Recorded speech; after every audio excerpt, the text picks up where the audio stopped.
Hi everyone, welcome to Gaming Explained.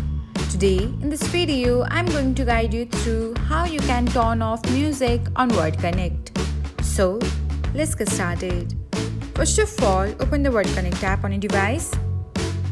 Now tap on the gear icon that's on the top right corner of your screen. Then select Settings.